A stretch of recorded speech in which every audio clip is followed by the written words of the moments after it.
is Pakistan going to be used by China to contain India in the Indian Ocean as a proxy state? So that is where the concern is, that why is China giving so much weaponry, naval weaponry to Pakistan? Is it to contain India? A very warm welcome to the SIOS Waves podcast of the Society for Indian Ocean Studies. And today we have a very special guest, Commodore Anil Jai Singh, an experienced submariner from the Indian Navy. And let me briefly tell you about his experience in the Navy and his unique distinctions. He has the unique distinction of commanding 4 submarines and a fleet ship. And he served in a variety of appointments afloat and ashore that provided him a deep insight into naval operations, capabilities, and force level development. And he has done training assignments and the Navy's role in diplomacy. And he has been the defense and naval advisor at the Indian High Commission in the United Kingdom. He is a postgraduate in defense and strategic studies from Madras University, an alumnus of NDA. And he has done courses at Defense Services Staff College and Naval War College, and he specializes in anti-submarine warfare. This course he did from the erstwhile Soviet Union. Currently he works as the Senior Vice President of an European MNC in India, and he is Vice President of Indian Maritime Foundation, the country's a leading NGO on maritime issues, and also an honorary adjunct fellow and life member at the National Maritime Foundation. He takes keen interest in India's maritime development, the blue economy, undersea warfare, maritime security, and strategy and defense procurement issues. But we are concerned here in the podcast is that he is a submariner first and foremost. So we'll begin with that questions on submarine. But the first question which comes to mind when we talk to a submariner is that submarines are unique vessels. So how is the life in the submarines? Because they are for months on end, they are below the water. So sir, if you can please tell us something about life under the sea and in submarines. That's an interesting question. Yes, it is a very interesting life. It's very different from what one is accustomed to otherwise. We can spend months underwater, no exposure to sun, no exposure to day, no exposure to night, in a enclosed steel cylinder, 50 or 60 people living together in close proximity. As days pass, the kind of food you eat changes because you can't keep fresh rations for more than a certain number of days. We go to tinned food, oxygen is limited, water is limited. So it's quite an interesting existence. But once you're in it, it's your existence. So you don't feel anything out of the ordinary in a submarine. You think, okay, this is life. And basically you get used to it. You get used to it, yes. And the submarine arm is a voluntary arm. In the Navy, nobody can be forced to join submarines. You volunteer for submarines. Oh. So that's an interesting thing, which in most democracies, actually, submarines, because of the nature of the platform, yes, sir. You can't sort of compel people to join. In fact, one of the challenges most navies are now facing, the Western navies particularly, is getting volunteers for the submarine arm. Because young people these days, if you tell them for 2 months you won't have a cell phone, you won't have internet, you won't be able to meet your girlfriend, etc., etc. Yes, he says, I don't want to join something like this, So they're not joining. Young people abroad are not joining submarines. They're having a problem. Fortunately, in India, we don't have a manpower problem, so we get enough volunteers. That is also there in Western democracies. Western democracies also, because young people are more, there's so many more avenues available to people now. And this is a hard life at the end of the day, so. Sir, now let us move on to India's current submarine prowess. Sir, can you please tell us about India's current status in submarines or India's submarine inventory and the types of submarines Indian Navy possesses currently? Okay. So, basically there are 3 types of submarines. We have these large ballistic missile nuclear powered submarines, which are called SSBNs. Yes, sir. Then you have nuclear powered attack submarines. They are nuclear propelled but not nuclear armed. They've got conventional weapons. And then you have the conventional diesel electric submarines, which is the bread and butter submarines of most navies, and are called SSKs. So SSBNs are not really platforms of war. They are strategic platforms. They form the sea leg of the nuclear triad and are very effective in second strike capability because they give credibility to your second strike. So if the enemy launches a first strike on you, on nuclear strike, it can take out your land facilities, it can take out your air facilities, but it doesn't know where your nuclear submarine is, which can launch a counter attack. Okay. And so that is why, even through the Cold War and even today, they are considered the most credible deterrent. In fact, in the UK, it's not called SSBN, it's called the deterrent. Okay. So that is the main role of an SSBN. Of course, SSBNs are of different types, different countries operate different types, but there are only 6 countries which operate SSBNs, 5 members of the UN Security Council Yes. and India. Oh, that's such a unique distinction. And I think what gives credit to the Indian program is that we have developed these nuclear submarines totally indigenously, because this is not a technology anybody shares with anybody else. Right. Nobody else has ever done that, and it will never happen. So the fact that we've been able to develop this technology indigenously, we've been able to build our own SSBNs, and SSBNs are the cutting edge of naval technology. They're right there. In fact, they say an SSBN is more complex to build than a spaceship. Oh, So that's the sort of technological and industrial achievement that we've had, which is a great credit to our industry and our technology. Then, of course, we have the nuclear attack submarines, the SSNs, which I mentioned. yes, sir. So they have nuclear propulsion, but they carry conventional cruise missiles, land attack missiles, and torpedoes. They are probably the most lethal weapons of war that any navy can have, because of nuclear propulsion, they have no limitation on speed, they have no limitation on endurance, they're very well armed, and they could be anywhere at any time, and they can spend months underwater. So they are really the cutting edge today of offensive naval capability for any big blue water navy. Right, sir. If you may recall that India, we got our first nuclear submarine on lease from the Soviet Union in 1988, INS Chakra. Right, sir. So that was with us for 3 years, and that basically came as a technology platform for us to understand how complex is the operation of nuclear submarines. They're very difficult, they're complex platforms, they're sophisticated platforms. You need a whole shore support infrastructure for them because they have a nuclear reactor on board. So it's a whole different ball game than operating normal submarines. So we learned from them. Then again, we got a second Chakra from 2012 to 2021, which came on lease. We learned a lot more from that to be able to now we operate our own submarines. Right. So SSNs, as far as the Indian Navy is concerned, we've been wanting them for a long time, but they are very expensive platforms. Okay. So the government had given approval for 6 SSNs a few years ago. Approval in principle, that we accept that yes, India needs 6 SSNs, and that's the minimum number we need. Yes, sir. But officially we have got clearance now for 2. The CCS has cleared the construction of 2 SSNs.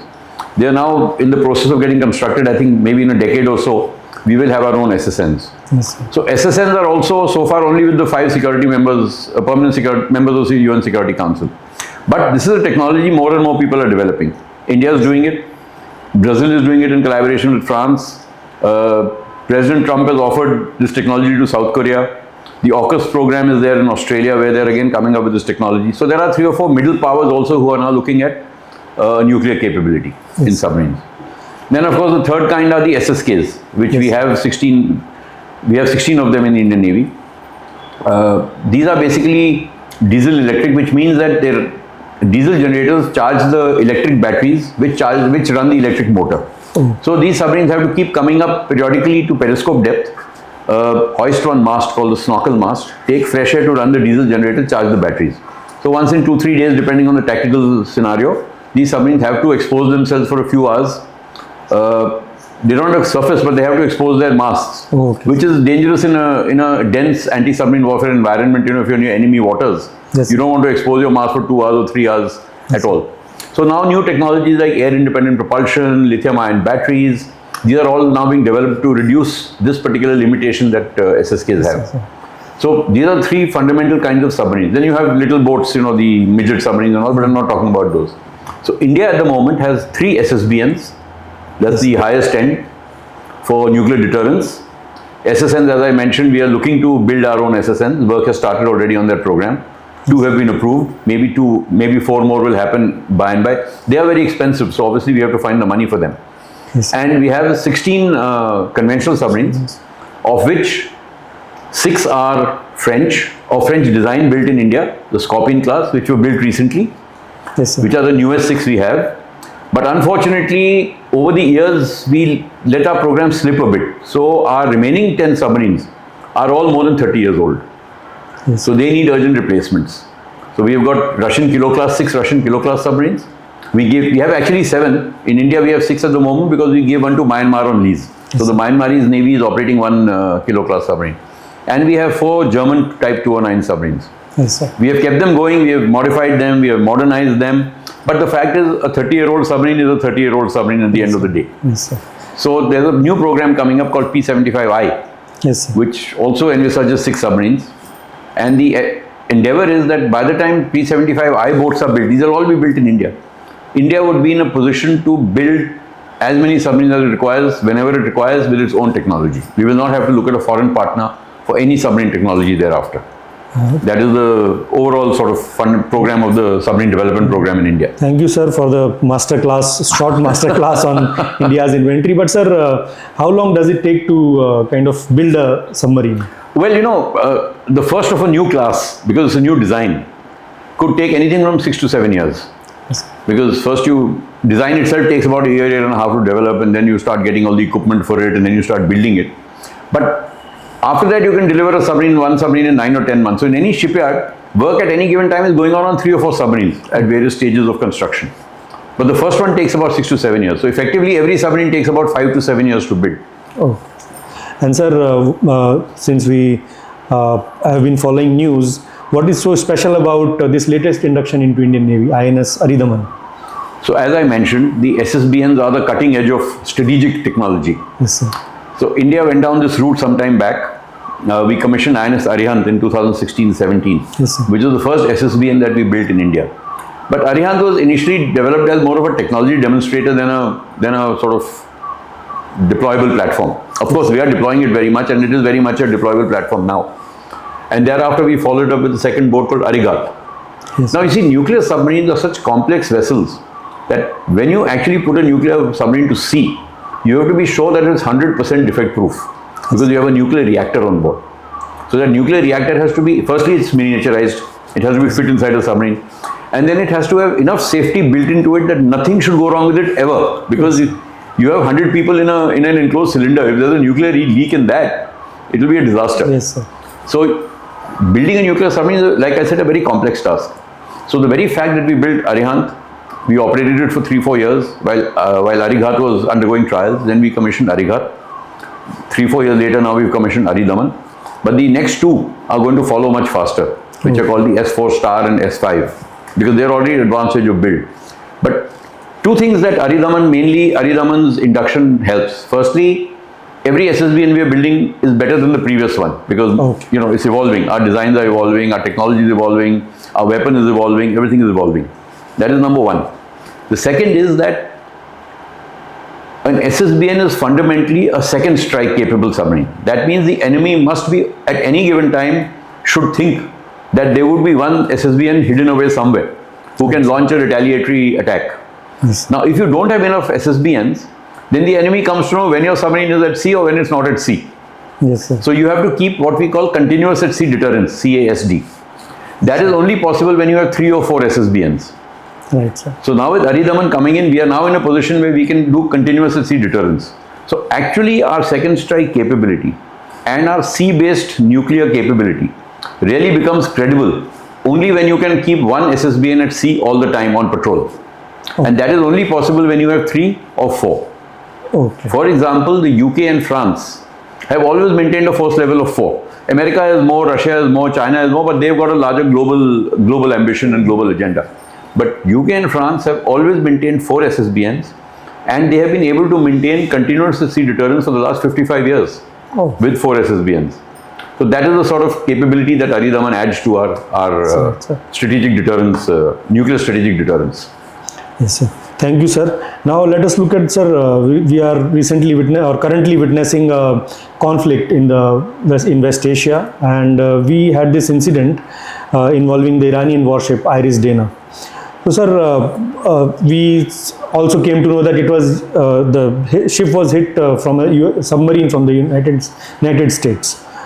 So the other question is that because it is people are suggesting that it was very close to the Indian shores, it was close to the territorial water. Some say it was in the EEZ of India.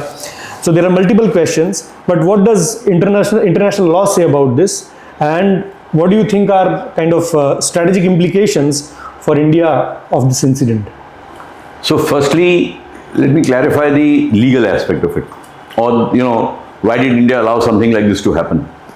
This ship IRIS Dana had come for the International Fleet Review to Vizag. Then she took part in exercise Milan. Yes, sir. And now she was going back. Now, we are not responsible to ensure that the ship can go safely back from India to wherever its waters are. Oh. That's the ship's problem and that country's problem. That's right. So, we have nothing to do with the fact that it got attacked. Or why did it get attacked when it was our guest? It was for the period it was our guest, we ensured it was safe. Now, for any navy, when the ships were coming for this review also, there was tension between the US and Iran. Everyone knew that something was going to happen. Yes. They should have been a little more careful. Okay. And when they were going back, war had already broken out. 28th of Feb, war broke out. Yes, sir. And Dana was not some merchant ship. It was Iran's most modern corvette. It had anti-submarine warfare capability. So why were they not more alert to the likely threat of a submarine? Like I said, SSNs are very versatile. And America's got 40 odd SSNs. So it is definite that the Indian Ocean will have a few deployed. Yes, sir. And here are two countries at war. Wherever I find an enemy warship, I will sink it. It doesn't matter whether it's close to India or it's close to Sri Lanka or it's close to Iran. So the Iranians should have exercised more care and should have been more wary of a possible submarine attack. Probably, sir, it's an open secret that the US has submarines in the Indian Ocean. Of course, everybody has. China has. But America with 40 odd SSNs, wherever a carrier battle group goes, there will definitely be SSNs with the carrier battle group. And if they have two carrier battle groups in the Indian Ocean, they had USS Abraham Lincoln Group and USS Gerald Ford Group, obviously SSNs will be there. So, if the Americans were indeed tracking Dana, which they must have been tracking because they would be tracking all Iranian warships, Yes, sir. they would have found the most convenient place where an American SSN could intercept Dana. That unfortunately happened to be 60 miles from Sri Lanka. That was bad luck. so effectively from a war point of view or a legal point of view, nothing wrong happened. Yes, sir. As per laws of armed conflict also, a submarine attack, a submarine does not have to identify a ship to attack it. It can attack it. And it doesn't have to hang around to, people said, why did it not pick up survivors after that? A submarine never picks up survivors. A submarine carries out an attack and disappears. Yes. Otherwise, she'll be attacked. She's a very vulnerable platform on the surface. She has nothing on the surface. Yes, sir. It's just a submarine. They don't have guns, they don't have missiles, they don't have anything. So any submarine, when it carries out an attack on an enemy, disappears from there as fast as possible. Or comes back for a counter attack, depending on what the conditions are. So from a legal perspective, there was nothing wrong in what happened. Two countries are at war. Wherever I find the enemy's warship, I will sink it. Otherwise, he will sink me. It's like that. As simple as that. Sir, as we move into this conversation, I find that there are more and more insights coming about submarines to me, and I'm enjoying this. Sir, we have witnessed this very recently, the AUKUS alliance, which came about because there was a fallout between France and Australia. The deal did not come through, and the AUKUS alliance was then formed. These three countries came together. So, what is your understanding of this whole? It was kind of a fracas which happened between Australia and France, and then the UK came and so on. So, does this happen very often that a country agrees to do a deal, or they have a deal between two countries on submarines, and then they kind of go back on the deal and say that we'll buy submarines from other countries or from other countries? So, sir, what are your insights on this? Well, AUKUS is a very interesting phenomenon. You're right. Australia had chosen between Germany, Japan and France. Australia chose to go with the French for development of a submarine called a short fin Barracuda submarine. Okay. Which was very different. It was a new design which France was going to develop for Australia in Australia. And the submarines were to be built in Australia. Yeah. Because the Australian requirement was that we need submarines with long endurance. Because Australia, being the way it is geographically, Yes, wanted its submarines to go at least 3,000 to 5,000 miles range it should have. Because they need to deploy far away. Now, ideally for that, a nuclear submarine is ideal. A conventional submarine is not ideal. Now, the French nuclear submarines are called the Barracuda class. This was called the short fin Barracuda, which was basically a condensed version of a Barracuda. Okay. So, our assumption as submariners was that eventually Australia will want to go nuclear. So, this short fin Barracuda will be built in such a way that it could perhaps be converted into a nuclear submarine at some point of time. I mean, this was all our assumption. It wasn't stated anywhere. Now, when this program was signed, yes, it was signed for, I think, 50 billion or 90 billion, some big figure like that. Very little progress actually happened. It had already cost the Australians $50 billion and there was no design in sight. Yes. And it was coming in for a lot of criticism in the Australian Parliament, in the Australian media, in the Australian opposition, that this is a white elephant which Australia is tied up for and something should be done about it. So that was one part of it. Now AUKUS, I have hats off to the three countries, Australia, UK and the US. They kept it under wraps, the complete discussion. We only came to know about it on 21st September 2021 or 2020 when it happened. Till then, there was not even a whiff anywhere that such a big program is being discussed of nuclear submarine cooperation between these three countries. So the French were taken totally by surprise when the Australians said, we have cancelled your contract. Okay. They had no inkling, and that's why they got so angry that they withdrew their ambassador also and sent back the Australian ambassador from France. And they were really miffed. And the Australia, India, France trilateral also fell flat after that. Yes, so those are the side effects. But the fact of the matter is that Australia, for the kind of geography it has, should always have planned on SSNs. Okay. Now, what is AUKUS? AUKUS is basically Australia, UK, US. Australia has no experience in nuclear submarines. They've never operated one, they've never built one, they don't have any experience. India also doesn't have experience of nuclear submarines, except now when we got the Ariane and all. But India's advantage over Australia, or Australia's biggest disadvantage, is that they do not have a civilian nuclear program either. We had a very robust civilian nuclear program in India. So we got a lot of support from BARC and all. They were helped us in reactor development, the safety precautions, the safety protocols, they were already in place. In Australia, they don't have a civilian nuclear wherewithal at all. So that will be one challenge they'll face. Australia is going to get 2 submarines on lease from America, 2 Virginia class, and their initial AUKUS submarines are going to be built in the UK.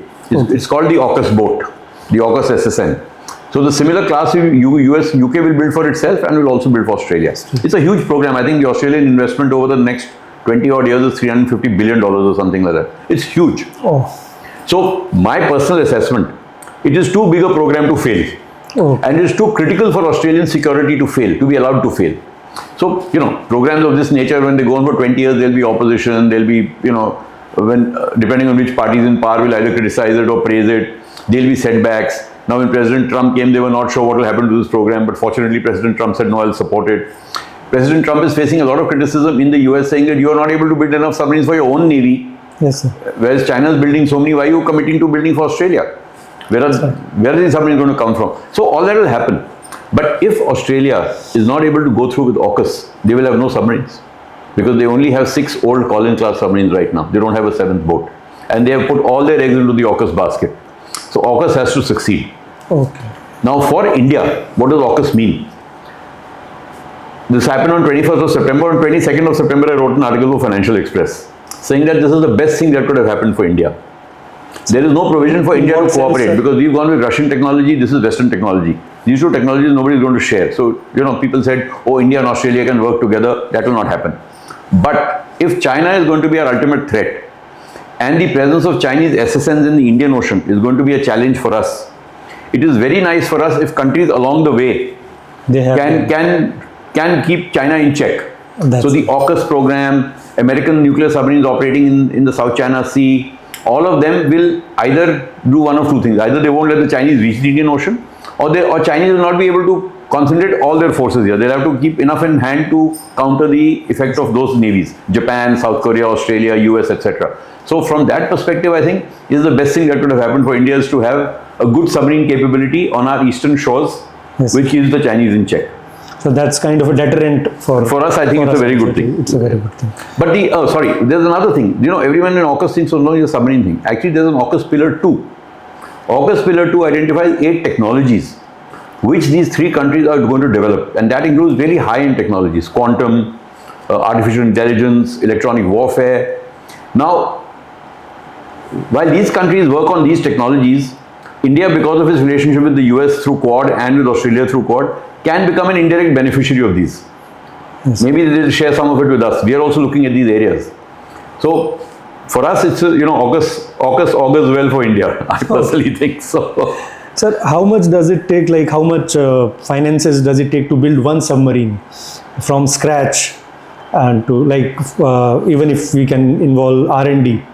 So to give you a very ballpark figure, because every submarine is different on the capabilities, it depends, the weapons it carries, it depends. But a conventional submarine today, an SSK, could cost anything between $1 billion, can cost something up to $1 billion. Okay. One submarine. A nuclear submarine, an SSN, could cost anything from $3 to $4 billion, one boat. Oh. SSBN, I don't know, because it has nuclear weapons and all that, so I don't know. And these are boats without weapons. I'm just talking about the submarine. Okay. That is why, it's all very well to say that India should have 6 SSN and 12 SSN. You need the money, for that. Yeah, exactly, sir. If you're paying 4 billion a boat, you need a lot of money for building that kind of capability. Yes. So, yes, sir. As we speak of India's submarines, we know that India has recently signed a deal with Germany, and it has been known as the India-Germany Submarine Cooperation. And I think somehow you are also involved with that. So maybe you can explain a little bit about, or a little bit in detail about Indo-German cooperation, as well as the kind of submarine which you will be getting from the Germans. Or technology. So the Indo-German submarine cooperation goes back 45 years. In the late 70s, early 80s, when India decided to go for a second tranche of submarines, the Indian Navy submarine arm came into being in 1967. We got 8 Russian Foxtrot class submarines. Yes, sir. But then the next wave of submarines came when we went into contracts with Germany for the Type 209 and with the Soviet Union then for the Kilo class, the 877 EKM. So the contract with Germany was that 2 submarines will be built in Germany, where they will train our people also, our dockyard crews and our shipyard crews, and the next 2 boats will be built in India. Okay. So this was way back in the mid-80s. So we were looking at indigenous submarine construction even then. And actually when this program got over, 2 submarines came from Germany in 86 and 87, and 2 submarines were commissioned in India in 92 and 94. Built to a German design but built in India, called Schalke and Shankul. Yes, sir. Unfortunately, because of political, that time the country was passing through a bit of a turbulent political phase, prime ministers were changing very frequently, allegations of bribery, corruption were flying around. This program became a victim of that, along with the Bofors gun. Okay. And so the government decided to discontinue the program. This was the worst thing a government could have done, because the price we paid for the discontinuation, we are paying that even today. Today we are not a major submarine building nation. Had we consolidated that capability which we had created in 94, we would have been an established submarine building nation today. South Korea started their first submarine program after this. Today they are exporting submarines to other countries. Oh. So we lost a lot from that point of view because of this political thing. They should never have been discontinued. Because what happened is, and then from 94 till 2005 we did nothing. 2005 we signed the next contract for submarines, for the Scorpion class. So for 11 years we lost all that skilled manpower, people retired or people changed jobs. The ecosystem of industries which had come up of small ancillary industries, they wound up because there was no business. So we had to in 2005 start all over again with submarine construction. So that was a major setback. What is happening now? So then we got these 6 submarines in collaboration with the French, the Scorpion class, P75. Yes. But at the same time, we also talked about the P75I program, which actually should have run concurrently with the P75 program. This is in line with what we had developed called the 30-year indigenous submarine construction plan. So these 2 programs were to run concurrently, but obviously they haven't run concurrently for whatever reasons. So the German program that you're talking about is that second phase of the 30-year plan, where we go in with a foreign collaborator to build submarines in India. The intention was earlier that P75 would be 6 submarines, P75I would be 6 submarines with foreign collaborators. Yes. And by the time we build these 12 submarines, we will have enough expertise to design and build our own submarines. Right. And thereafter we will continue building them. So that still remains the basic aim. So 75I, the reason I'm giving you this little backdrop is to understand this German program. The 75I program has been developed in such a way that after this program, India will never have to go back to a foreign collaborator for any aspect of submarine construction or design. They will be able to do everything in-house. And that is why there is very, very extensive transfer of technology built into this contract. And not screwdriver technology, but deep technology. What we call the know-why, not only the know-how. So that is the difference in this program from other programs. And it isn't yet, you said it's signed, it's not signed yet. It's in the process of, the defense minister was in Germany recently. Yes, sir. He went to the German shipyard, he went on board a German submarine. Yes, so these 6 submarines will be built in India, and Germany will provide the technical support. So hopefully this significant deal comes through and India will be able to build some. Well, I think it should come through. I don't see any reason why it will not come through. It's reached that stage. And so maybe 6 or 7 years down, about 7 years down the line, we should have the first submarine of this new design. This new design has been future-proofed. It is not of today's technology. The technology that will come in will be what is being used in contemporary submarines at that period of time, 5 or 7 years down the line. So I think that's a really good deal. That's a very good deal. It is very, very, yeah. Yes, sir.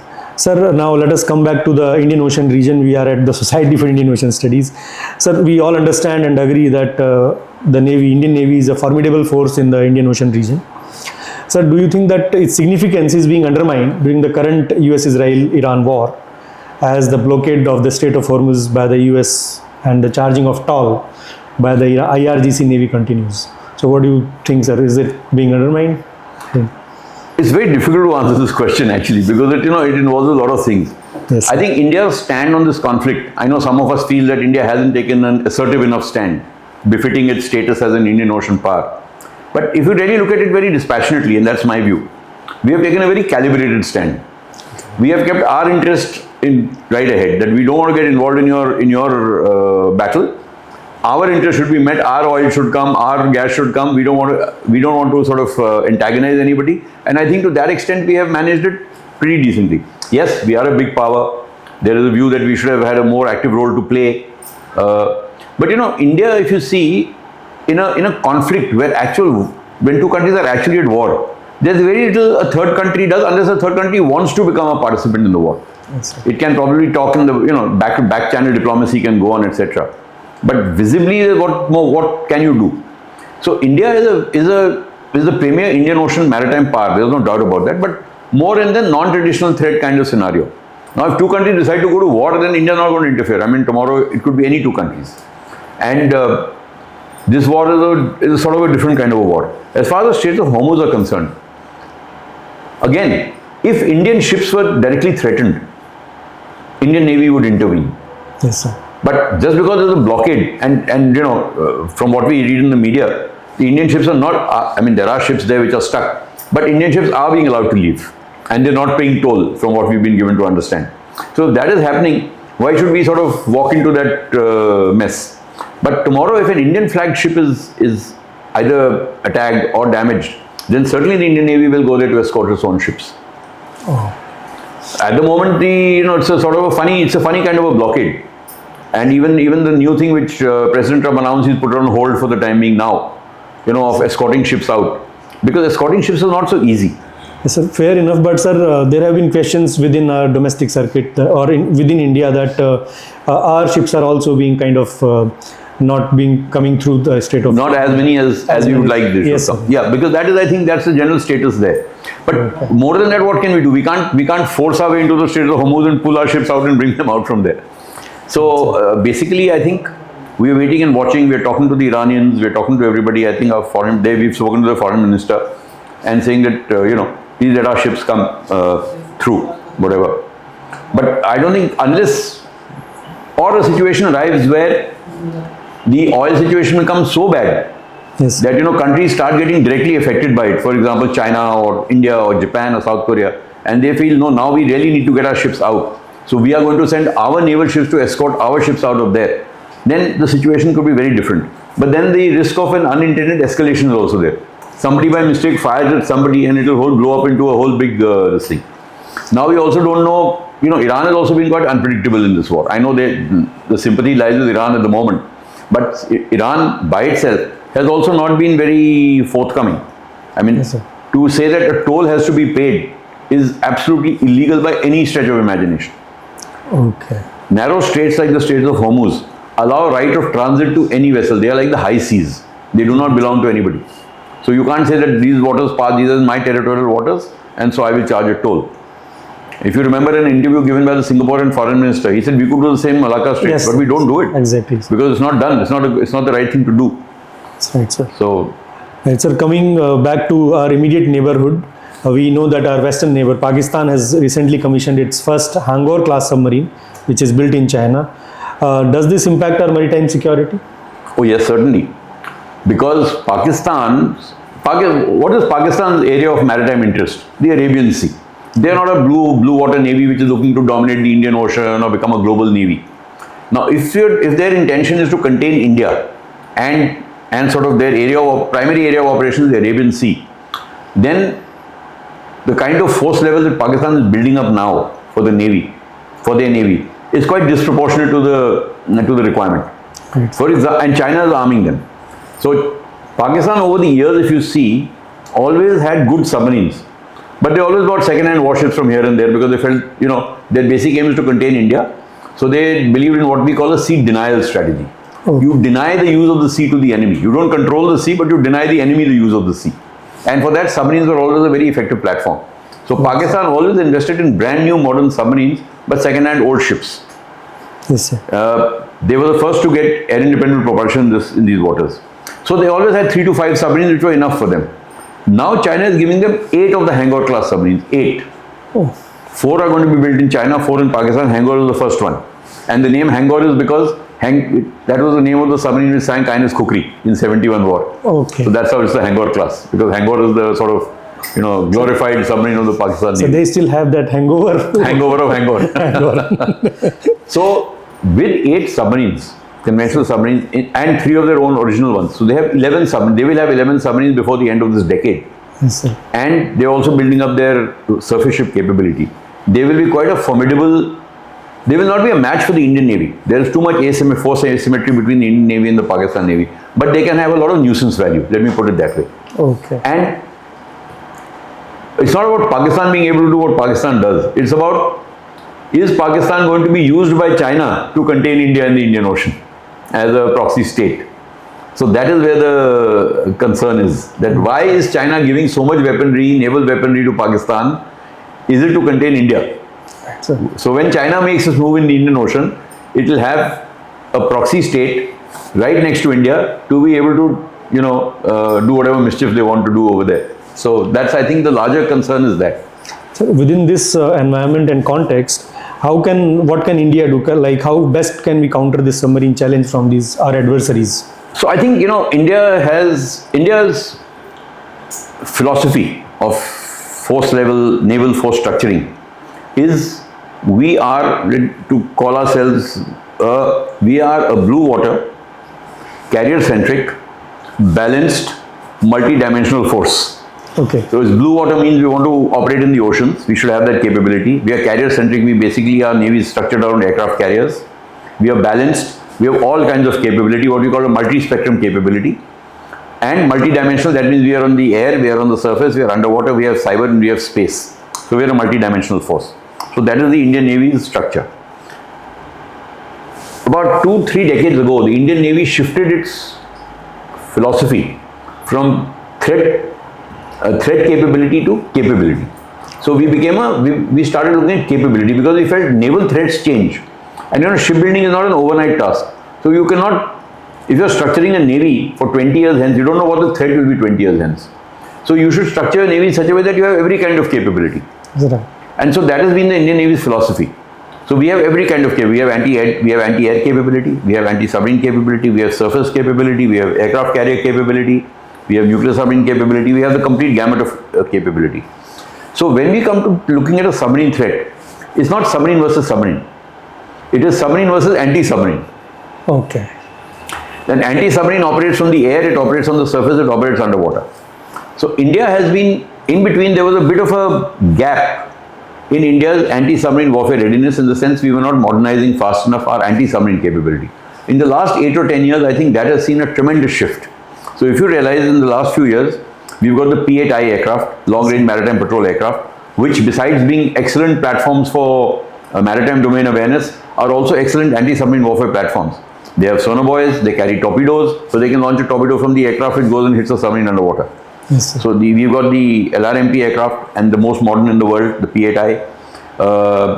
We've got medium-range reconnaissance aircraft. We have fixed-wing helicopters like the Sea King, and now the Sikorsky MR-26, which is coming from the US with anti-submarine warfare capability. Yes, sir. Then we have surface ships. We have every destroyer and frigate of ours has got adequate anti-submarine warfare capability. They each carry helicopters besides having their own weapons. And now, fundamentally, because of this threat of submarines, because submarines are, conventional submarines are very good in shallow waters, the Indian Navy is now building 16, we call them ASW shallow water craft. We are building 16 ASW shallow water craft. So with 16 is a formidable number. They will have torpedoes and they will have sonars.